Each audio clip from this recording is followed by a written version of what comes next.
Olha, eu vou te falar que como muitas das histórias eu cheguei até a Umbanda pela dor, né? Um momento muito complicado da minha vida, na minha pré-adolescência, dentre os meus 14 para 15 anos. Eu passei por um momento muito difícil na minha vida, onde todas as pessoas que eu convivia, né, que eram presentes na minha vida naquela época, elas viraram as costas para mim, eu não encontrei apoio em lugar nenhum, até que no momento de desespero, de sem saber o que fazer da minha vida, uma amiga minha, que hoje é minha irmã de santo, ela me convidou para ir ao terreiro onde ela segue, que hoje é a casa que eu sigo. E dentre esse momento eu conheci esse terreiro e a primeira coisa que me marcou muito foi o acolhimento e o não julgamento diante de tudo que eu estava passando na minha vida. E ali eu tive a certeza que ali era o meu lugar, era o lugar que eu tinha me encontrado e estou até hoje, desde os meus 14 para 15, desde os meus 15 anos oficialmente, até hoje que estou com 28 anos. E qual é esse terreiro? É o Centro Espírita Santa Joana d'Arc, comandado pela Vera e pelo São João Batista, que são meus pais de santo. Aqui em Natividade mesmo, Aqui em Natividade. Uhum. E dentro da Umbanda, você se conectou, você, né, foi bem aceito. E como que foi para você se desenvolver dentro da Umbanda? Como que foi esse desenvolvimento para você chegar até hoje aqui? Então, eu lembro que eu fiquei durante 1 ano na assistência da casa, seguindo fielmente todos os trabalhos durante a assistência. E eu tinha certeza que eu não carregava santo, porque ninguém nunca tinha falado nada, nenhuma entidade tinha falado nada, ninguém nunca tinha comentado nada. Então eu falei, se um dia eu entrar, eu vou entrar para ser cambono, né? Até que um belo dia, em uma das sessões, eu tenho uma rampa ainda lá no terreiro. Eu estava nessa rampa assistindo o início dos trabalhos e, de repente, eu caí e desmaiei. As pessoas falam que eu desmaiei, eu não lembro para onde eu fui. E quando eu acordei, eu estava lá dentro do terreiro com um preto velho de um médium muito antigo da casa, que hoje já até foi pro Orum, que era o Tony Paiol, que trabalhava com preto velho machadeiro. Ele estava na minha frente e ali ele conversando comigo que eu tinha que pegar a minha missão, que eu tinha santo, e mediante a isso já foram vindo as incorporações sem aquele trabalho do desenvolvimento. Eu comecei a passar muito mal, senti energia muito forte e começou a vir as incorporações uma atrás da outra. As entidades já foram descendo, já foram soltando nomes, já foram cantando, foi tudo muito rápido. Entendi. E nesse terreiro é somente a Umbanda ou também tem santuário ou alguma coisa? É uma Umbanda, mas que também carrega o santuário. O santuário, nesse terreiro onde eu sigo, no Centro Espírita Santa Joana d'Arc, ele faz parte da Umbanda, né? As pessoas dizem que é algo separado e eu acredito muito nisso. Porém, ele faz parte da doutrina do terreiro. E ele se apresenta inicialmente na abertura dos trabalhos e no fechamento dos trabalhos, que é a falange, a linha do santuário, que é uma linha que veio junto com meu pai de santo e minha mãe de santo, onde eles foram desenvolvidos. No nosso terreiro, ela é usada para abrir os trabalhos e também para fechar eles. E você também trabalha nessa linha de santuário? Sim, trabalho nessa linha. Uhum. E para você, e também ao mesmo tempo para o seu próprio terreiro, o que é a Umbanda? Como que vocês veem a religião? Olha, eu falo que a minha forma de enxergar a Umbanda é baseada na forma que a mim foi ensinada pela minha mãe de santo e pelo meu pai de santo, que é a Vera e o João. Especialmente a madrinha Vera, que é como eu chamo ela sempre pregou e nos ensinou a enxergar a Umbanda como um caminho de evolução, de se tornar uma pessoa melhor, de se tornar um melhor humano. A questão da caridade também faz muito parte dos trabalhos dela. Ter o amor pela caridade, uma palavra que ela sempre diz muito, é que nós médiuns, nós recebemos a nossa ajuda através da ajuda que nós fornecemos àqueles que precisam do auxílio da nossa espiritualidade, dos nossos guias.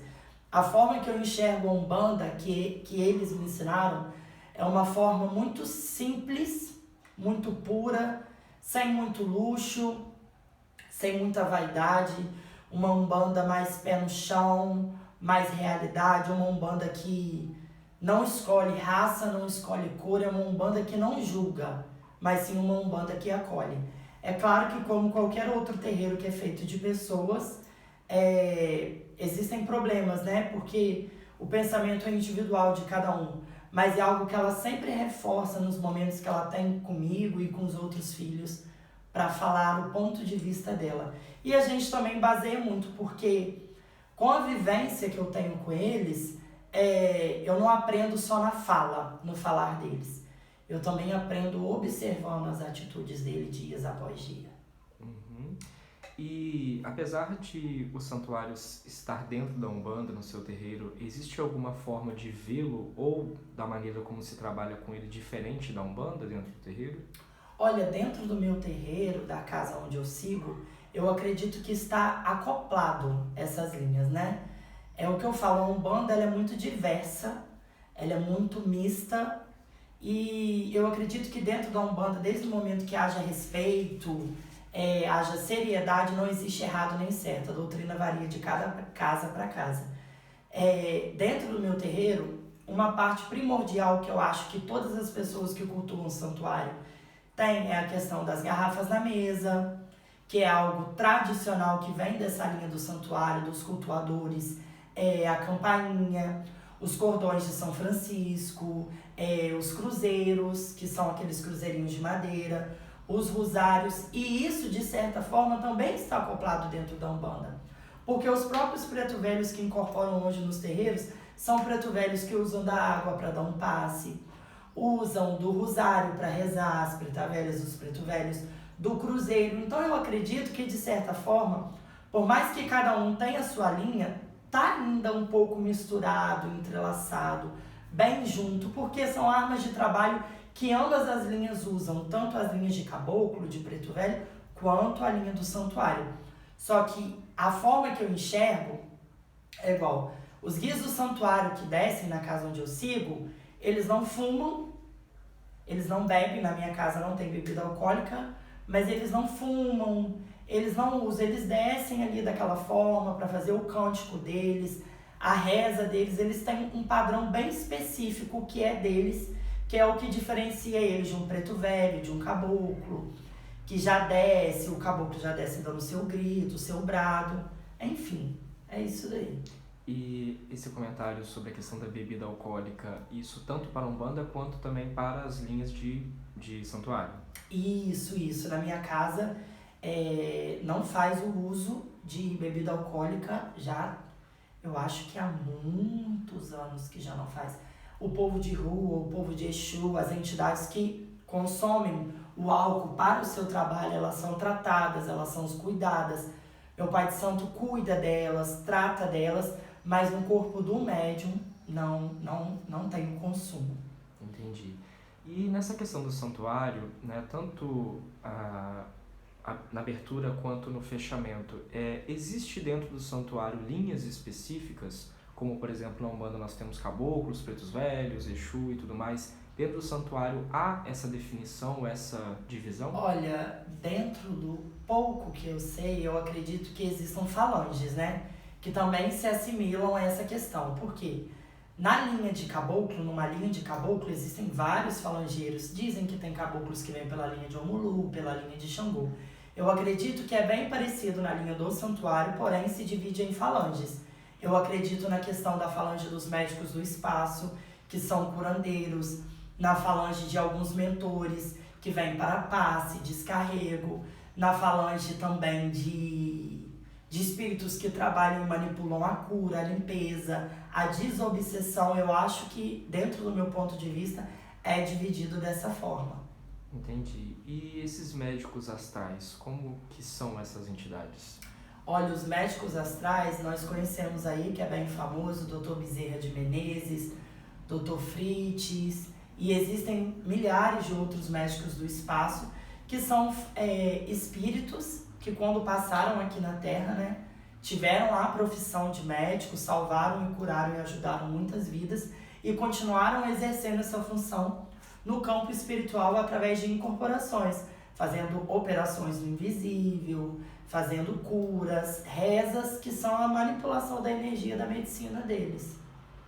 E o senhor acredita que, assim como a Umbanda, o santuário também possui uma raiz afro, tanto de matriz africana ou de um desenvolvimento no período da escravidão, por exemplo? Eu acredito que por ser uma doutrina em uma religião brasileira, e quando se trata de Brasil, eu acho que a gente não pode dizer que nada é puro e somente cultua algo, só veio de um determinado lugar. Porque a gente vive num país onde teve a escravização do povo negro da África, já existiam os donos da terra, que eram os indígenas, vieram os portugueses, vieram milhares de outras pessoas do outro canto do mundo, e foram religiões, assim como a Umbanda, criada aqui no Brasil. Eu acredito que tenha sim um fundo afro, mas não necessariamente ele. Eu acredito que, assim como a Umbanda, desperta um pouquinho de cada. Porque se você for parar para procurar saber a história de cada entidade, de cada mentor da linha do santuário que incorpora, cada um tem a sua história própria, que veio de um lugar do Brasil, que veio de alguma descendência, de algum ponto do país. Então eu acredito sim que tem um pouco de ligação com a África e também com demais outras culturas e povos que vieram na miscigenação para o nosso país. E dentro dessas histórias específicas desses guias, tanto de santuário quanto de Umbanda, você conhece ou saberia dizer alguma entidade, alguma história de uma entidade que tenha relação com a nossa região, que tenha vivido aqui ou de alguma maneira esteja conectada aqui? Olha, eu já escutei muito falar sobre os caboclos puris, né? Eu escutava muito falar no meu terreiro, onde eu sigo, lá na Madrinha Velha, no Padrinjão. Eu já vi médiuns trabalhar com esse guia, com essa entidade, caboclo puri. Em outro terreiro também, que eu já visitei aqui dessa redondeza, eu também já vi, muito raro, mas eu já vi. E depois, através de estudo, de perguntas, procurando atrás, eu descobri que essa qualidade, né, que esse povo de indígena, ele é necessariamente dessa região aqui, os caboclos puris. Como tem os de Campos, que são os Huaytacá, se eu não me engano, os Guaitacás, alguma coisa assim. Eu descobri que os da redondeza eram puris. E em outras umbandas para fora dessa região noroeste fluminense, aqui dos ribeirinhos, da Beira-Rio, eu nunca escutei falar de pessoas que trabalhavam com essas entidades denominadas puris. Então eu acredito que seja algo relacionado também à região aqui.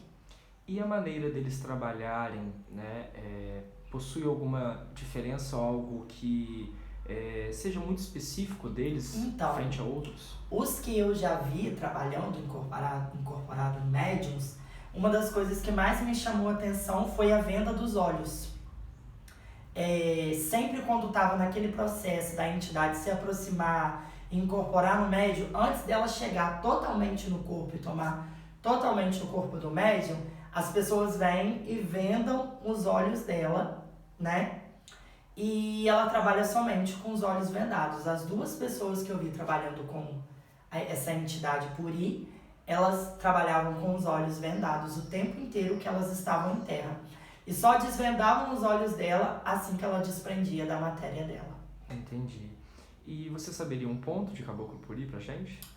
Olha, eu conheço dois, eu vou cantar um menorzinho.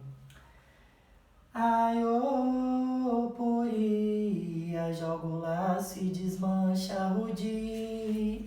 Ai, ô, puri, joga o laço e desmancha o dia.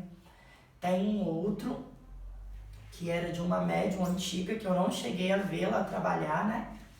No terreiro, que ela trabalhava com essa entidade de puri. Eu escutei sempre muitas histórias, sempre falando muito bem da beleza e da força dessa entidade, mas eu consegui vê-la no corpo de uma irmã de santo minha, que era filha dessa médium que já faleceu, que eu não sei o ponto correto, mas eu vou tentar aqui arranhar. Oi, licença, meu presidente, licença, minha rainha, vou chamar minha puri para ela entrar na linha. Oi, bateu na cumbuca azul, bateu na cumbuca azul, retiniu lá na mata, brilho, a puri da aldeia chegou. Eu não vi no corpo da mãe trabalhar, porque ela já tinha falecido quando eu comecei a seguir a casa, mas eu vi no corpo da filha dela, né? Essa entidade que foi até traga por uma entidade do meu pai de santo. Que veio por meio de herança, por assim dizer. Acredito que sim, acredito que sim. E de Preto Velho, ou alguma entidade mais relacionada aos povos escravizados, você saberia dizer algum que tem alguma história daquela região? Assim como essa questão do caboclo, dos caboclos puris, eu acredito que algumas entidades que se manifestam hoje nos terreiros da região são entidades de descendência e de nascimento e de vivência aqui nesses lados do país, porque a Umbanda é muito cultural, né? Como você sabe, dependendo do lugar do país, ela é tocada de uma forma. Por isso que eu digo que ela é muito cultural. E a cultura daqui, eu acredito que ela seja baseada nos descendentes e nos povos africanos, indígenas e outros tipos de povos que viveram aqui. Mas uma história específica, eu vou ficar te devendo. E sobre a sua trajetória dentro do terreiro, você ocupa algum cargo por assim dizer, né? Alguma posição de liderança ou alguma função específica no seu terreiro? Então, o terreiro onde eu sigo, eu comecei, né, como cambonde, médio, ocupando as duas funções, tanto médio quanto cambonde. Na época, quando eu comecei, eu era cambonde das entidades da minha mãe de santo, né? E ali eu fiquei durante um bom tempo aprendendo muito, sou muito grato a essa experiência. Inclusive, sinto falta dela, né? Porque conforme vai passando o tempo, a responsabilidade vai aumentando. Eu fui durante um tempo cambonde das entidades da minha mãe de santo e também ocupando a função de médium nos momentos livres ali de estar cambonando. Com o passar do tempo, eu fui suspenso da função de cambonde, né? E fiquei como médium dentro da casa. E fiquei ali naquela função durante muito tempo, sendo médium. E depois disso eu fui coroado na minha casa como babá do santo. Eu gosto muito de explicar sobre isso porque em muitas casas aí pra fora, eles dizem, é comum dizer que o babá do santo, o zelador do santo é o dono da casa, é o pai de santo. Mas dentro da doutrina do meu terreiro, ser babá do santo é o que cuida da entidade, é o que cuida do orixá, é o que zela pela casa, pela limpeza, pela organização, auxilia na gira, nos trabalhos, são aqueles olhinhos do pai e da mãe de santo, né? Então hoje eu ocupo esse cargo de babá do santo na casa onde eu sigo, no Centro Espírita Santa Joana d'Arc. E hoje a gente está aqui, né, no seu congá. Aqui é um espaço apenas particular seu ou pode se configurar como um terreiro? Então, aqui, esse madeiro aqui, ele não é necessariamente meu. Eu quando botei minha mesinha em casa, eu morava com a minha avó, a minha mesinha era muito pequenininha, eu tinha minhas imagens, mas eu tinha essa questão de problema de família, de não aceitar a religião, enfim. Então chegou um ponto que a minha mesinha dentro da minha casa, ela não estava dando mais, né? Então eu tive que procurar um lugarzinho, um cantinho para ela que eu tivesse só para cuidar das minhas entidades, fazer minhas rezas, minhas obrigações. E esses irmãos de santo meu, que são o Rosângelo e o Osni, eles já tinham esse espaço, né? Foi onde eu trouxe as minhas imagens para cá, as minhas coisinhas, os meus fundamentos, as coisas das minhas entidades, e hoje aqui também virou o meu cantinho de cuidar do orixá, de cuidar das entidades, de fazer um benzimento a quem precisa. É isso. Entendi. E é comum, dentro do seu terreiro ou até mesmo aqui na região, as pessoas terem também os seus congás, as suas mesas em casa? Então, no meu terreiro, a minha mãe de santo é bem tranquila com isso. Ela não proíbe, porém ela deixa bem claro os pós e os contras, o positivo, o negativo, como deve ser feito. Ela deixa tudo bem explicado. Se tem uma coisa que a gente não pode reclamar é que ela não ensina. porque ensinar ela ensina bastante. Quando eu resolvi montar minha mesinha, foi porque eu ganhei uma imagem do meu pai de santo. E eu comecei com aquela imagenzinha, aí depois eu fui ganhando outras, mas sempre foi um lugar para rezar, para cuidar do orixá, para acender minhas velas, fazer meus pedidos, ofertar meu caboclo, o meu boiadeiro. E dentro da vertente do meu terreiro, onde eu sigo, não existe nada de errado nisso, desde que faça da forma correta. Não significa que a nossa mesinha ela é um terreiro, porque do meu ponto de vista o terreiro ele é um espaço próprio e preparado para a incorporação e para aquilo ali. É um espaço onde tem firmeza, tronqueira, enfim, várias coisas que são necessárias para isso. Porém, também uma mesinha que desde o momento que você reza, você pede, você é escutado, é um lugar que também que salva vidas, né? E essa questão, puxando esse gancho do que você disse sobre salvar vidas e também a questão da caridade que você comentou sobre a sua mãe de santo, isso é uma característica da Umbanda, isso é uma base que a Umbanda dá, porque né, o preconceito, o racismo religioso é muito grande. Sim. Então a Umbanda é uma religião que se preocupa com o bem, com a caridade? Olha, a Umbanda que eu conheço, sim. É o que eu falo, isso varia de doutrina para doutrina, de regente, de dono da casa, né? Até porque cada um tem sua personalidade, pela Umbanda ser algo cultural, né? Regional, cada um aprendeu do seu jeito, mas a Umbanda que eu conheci é uma Umbanda que prega a caridade, sim, acima de tudo. É uma Umbanda que não tem cobrança, é uma Umbanda que não cobra consulta, não cobra atendimento, não cobra reza. Porque uma coisa que minha mãe de santo e meu pai de santo já disseram que me marca muito é o quê? Se esse dom, quem te deu foi Deus, por que cobrar? Por que fazer um comércio em cima dele? Né? Isso é algo que eu penso sobre a Umbanda que eu acredito. E no seu terreiro, existe alguma outra atividade fora da parte religiosa, cultural, como a folia de reis, um caxambu, algo do tipo? Sim, na casa onde eu sigo, a madrinha velha e o padrinjão, eles são mestres de folia, né?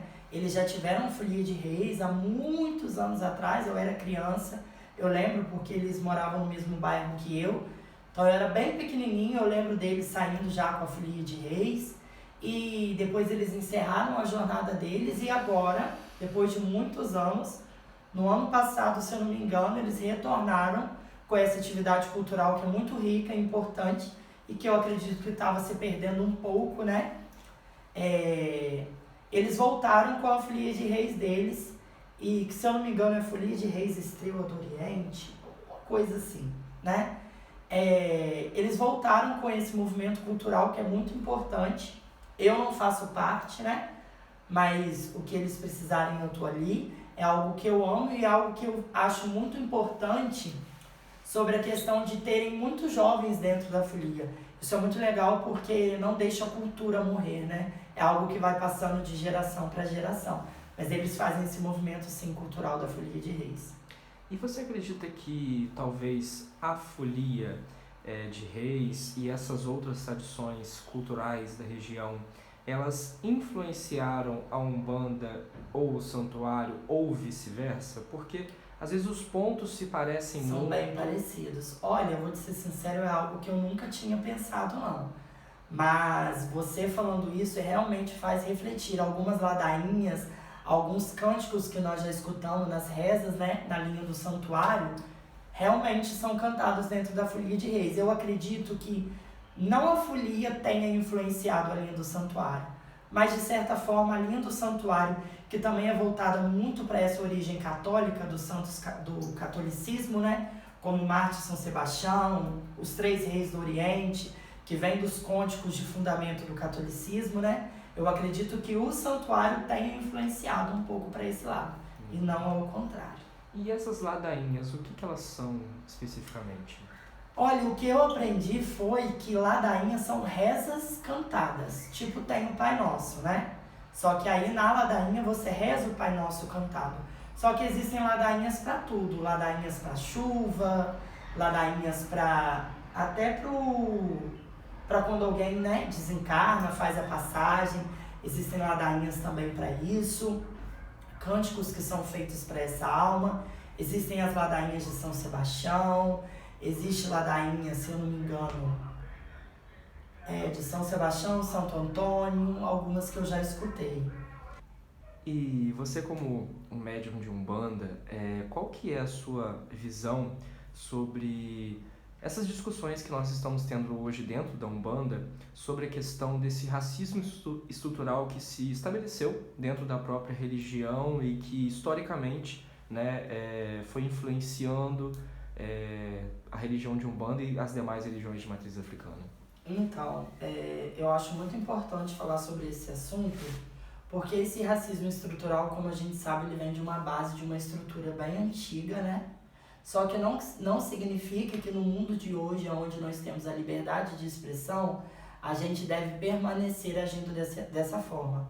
Eu sou a favor, sim, de manter as tradições das religiões de matrizes africanas e indígenas, de manter as tradições para que elas não sejam perdidas, de manter toda a cultura, toda a força, todos os detalhes. Eu acho isso muito importante. Porém, os comportamentos racistas, homofóbicos, que são estruturais, eu não vejo necessidade de continuar perpetuando.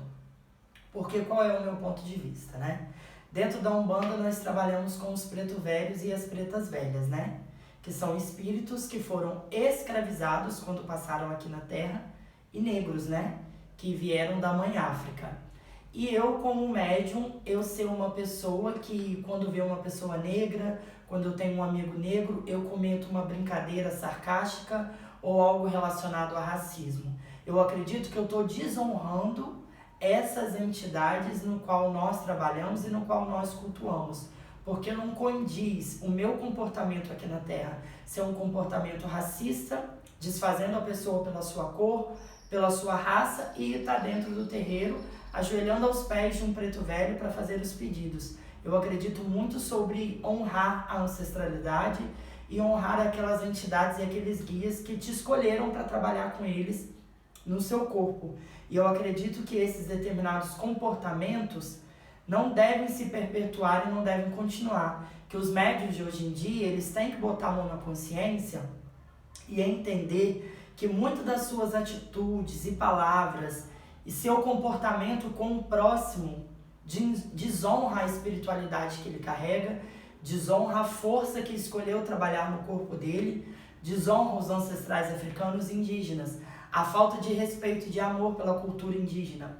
Eu conheço muitos médiuns que trabalham com caboclos, né? Que trabalham com caboclos de pena, com entidades, mas não se importam com as causas indígenas, não se importam com a cultura indígena, não se importam em entender qual é o papel no Brasil da criação da cultura indígena.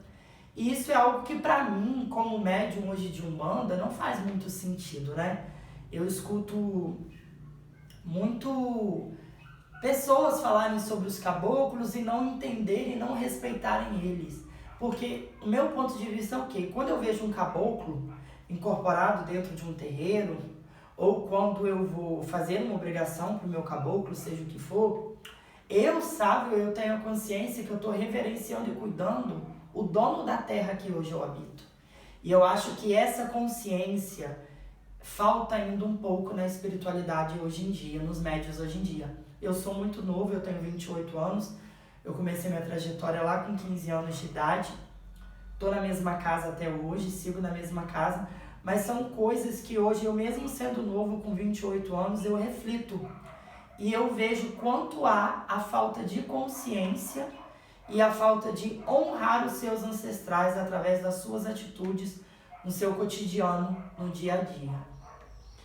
E puxando um gancho em algo que você comentou, né, sobre manter as tradições e vou usar a minha palavra, mas fazer uma manutenção dessas raízes africanas dentro do terreiro, você acredita que é necessário também voltarmos o nosso olhar para a prática do santuário, por exemplo, ou da folia de reis? Sim, exatamente, porque hoje eu conheço pouquíssimos terreiros que ainda trabalham com essa prática, com essa doutrina do santuário. Eu conheço a minha casa, aonde eu sigo, e contado num dedo, tipo 2, 3 pessoas que trabalham com o santuário, e através também do seu trabalho, das suas entrevistas, que eu tô tendo consciência de outras pessoas que trabalham com o santuário, porque é algo que já não se escuta falar mais, é algo que não tenha o mesmo conhecimento e a mesma quantidade de praticadores, né, de pessoas que praticam essa doutrina.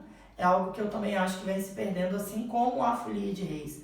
Por isso que eu acho extremamente necessário os pais e as mães de santo antigos de terreiro estarem passando para os seus mais novos, para que eles consigam dar continuidade a esses trabalhos para essa raiz não morrer. Assim como muitas outras raízes já morreram. Como exemplo, o Caxambu e o Jongo, né? Eu fiz parte de um grupo de jongo, hoje eu estou ausente desse grupo, mas era maravilhoso fazer parte desse grupo de jongo, de Caxambu, e saber que era um lugar, que era uma prática centenária, né? Que vinha desde o tempo da escravidão, se perpetuando, resistindo, e que se não tivesse os mais velhos para ensinar os mais novos, essa prática não teria se perpetuado como tem o grupo hoje, Herdeiros de Maria, aqui em Natividade, que os dirigentes, né, os donos desse grupo, são descendentes de matriarcas de outras gerações do Caxambu e do Jongo, que é muito importante. É onde eu sempre friso. Você não tem que conhecer a Umbanda na internet, você não tem que conhecer ela. É o ponto de vista de cada um. Eu acho que a vivência, a prática, tá perto do seu mais velho, tá perto da sua mãe de santo, do seu pai de santo. Nas vivências, eu acho que esse é o melhor livro e a melhor escola que pode ter. E dessa mesma forma, eu digo para a prática do santuário, para a prática do Caxambu, do Jongo, que é algo regional, para a folia de reis, e é isso. E na sua perspectiva, você vê algum motivo ou motivos específicos para que, como você disse, que as novas gerações não levem isso adiante? Existe alguma razão, um porquê? Olha, é muito complicado falar sobre isso, porque eu ainda eu faço parte dessa nova geração. Só que muitas das vezes eu sou julgado, você tem pensamento de velho, você tem cabeça de velho, mas não é isso. Eu desde pequeno, desde que eu me entendo por gente, eu sempre fui encantado e apaixonado por esses movimentos culturais. Desde o carnaval, desde o samba, que tem uma história muito importante no nosso país, de forma cultural, de movimento antirracista, enfim, outras coisas. Eu sempre fui encantado e apaixonado por movimentações culturais, né? E o que me deixava diferente de outros amigos da minha geração, da minha mesma idade, que não se importavam com isso. Eu acredito que hoje essa questão pode estar se acabando por 2 motivos. Um dos motivos é a falta de interesse mesmo dessa nova geração, por ter essa questão da internet que facilitou muita coisa por um lado, mas também perdeu muito essa questão de vivência, de aprendizado, de estar ali.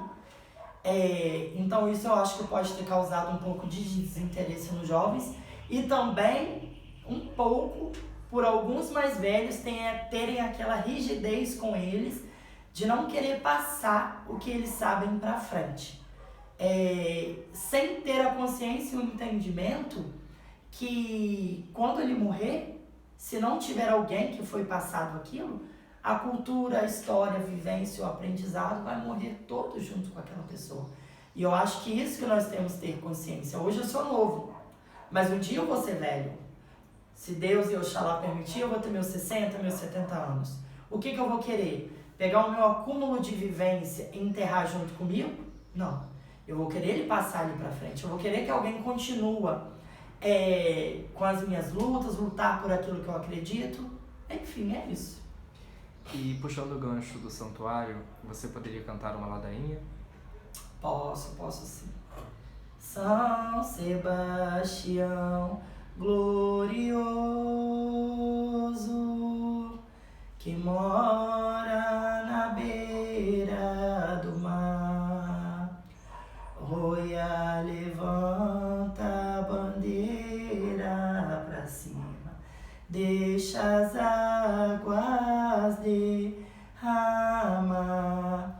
É uma ladainha que eu sempre escutei dos meus mais velhos para ser cantada para pedir chuva, né? E existem para ladainha para funeral e para milhares de outras coisas, né? E essa ladainha, ou talvez também outras, são apenas de santuário ou também são cantadas, né, em folia, algo dessa natureza? Ou... Então, nessa parte eu não posso te falar com muita propriedade, porque é igual, eu gosto da folia de reis, procuro entender ao máximo. Há pouco tempo atrás eu até sentei com a minha mãe de santo, com meu pai de santo, que são os mestres da folia, e perguntei a história da folia de reis, né? Como começou, para mim ter eu gosto de ter entendimento, né? Para ter propriedade para falar.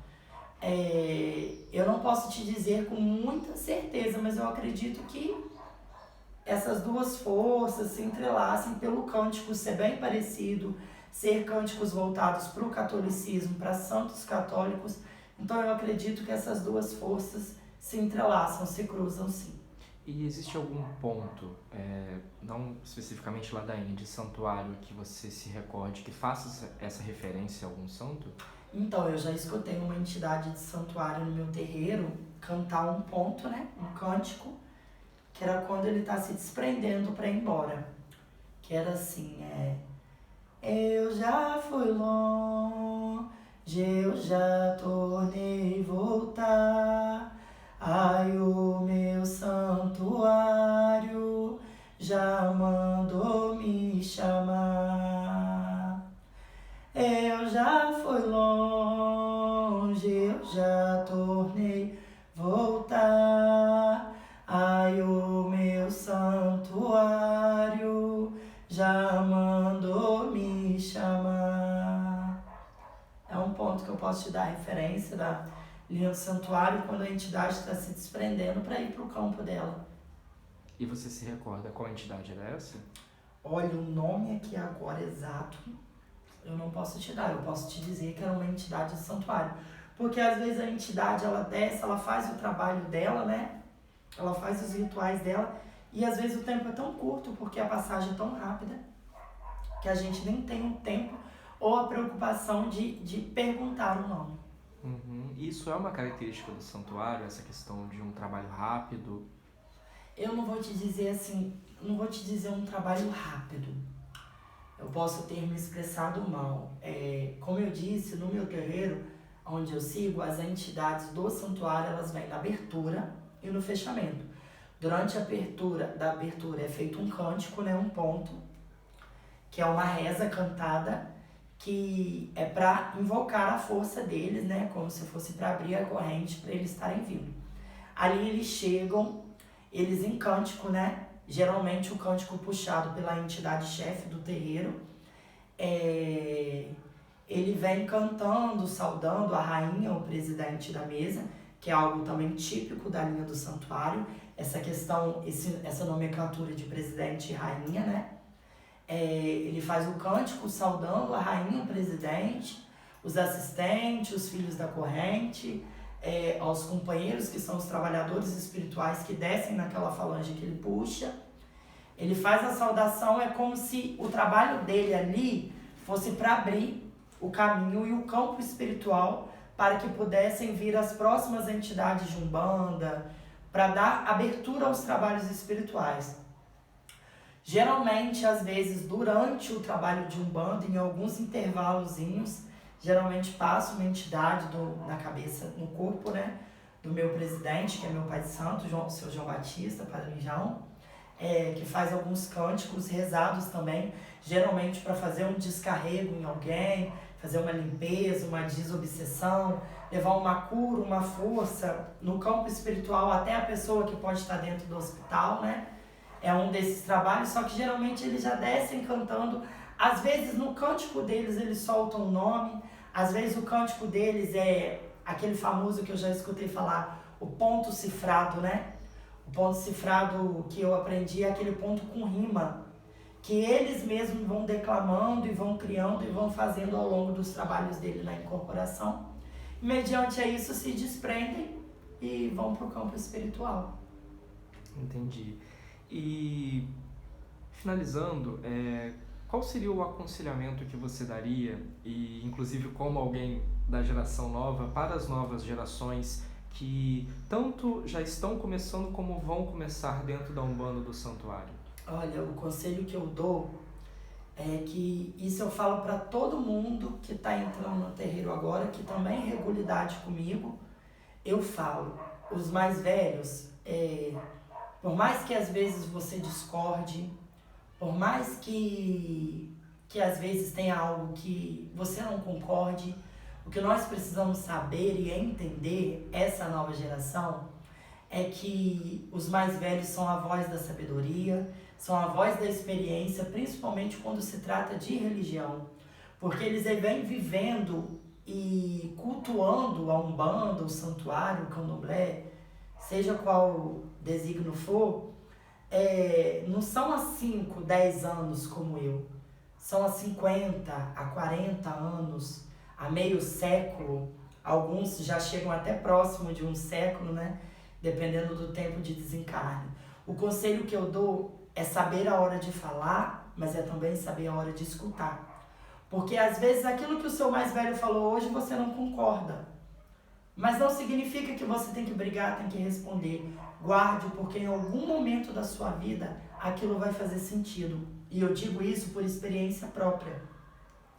Muitas das vezes minha mãe de santo conversou coisas comigo, me aconselhou e me explicou coisas que às vezes na hora aquilo para mim não fazia sentido.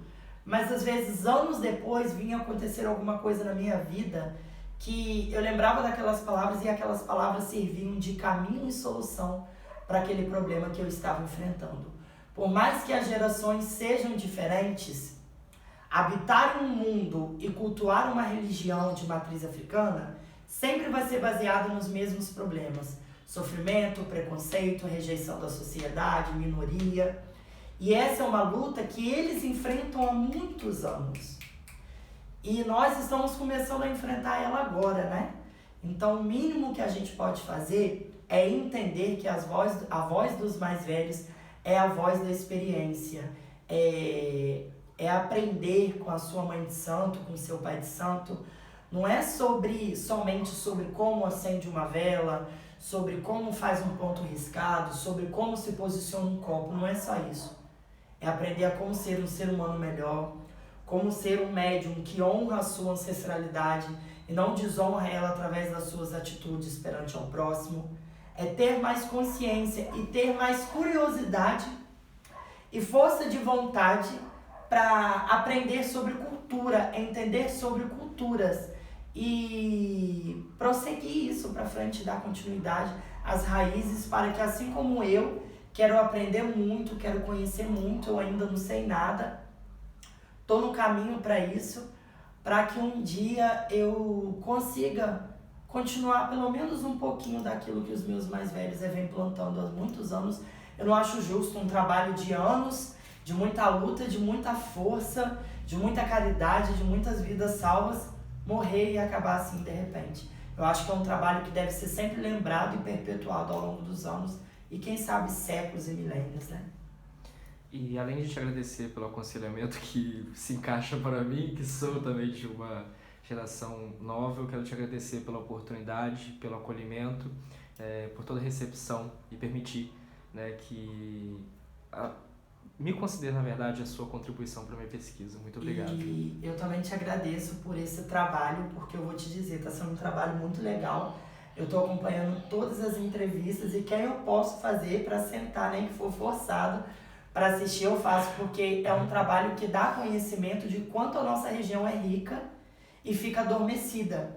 E é uma forma também de levar uma luz para pessoas que ficam perdidas, procurando ajudas, auxílio, de mentores, de pais e mães de santo, e às vezes até pessoas que já são médios e querem procurar uma casa que se encaixe com a forma dele pensar, com o que ele quer. E você apresentando a essas pessoas, esses mais velhos, é uma forma também de levar informação para essas pessoas.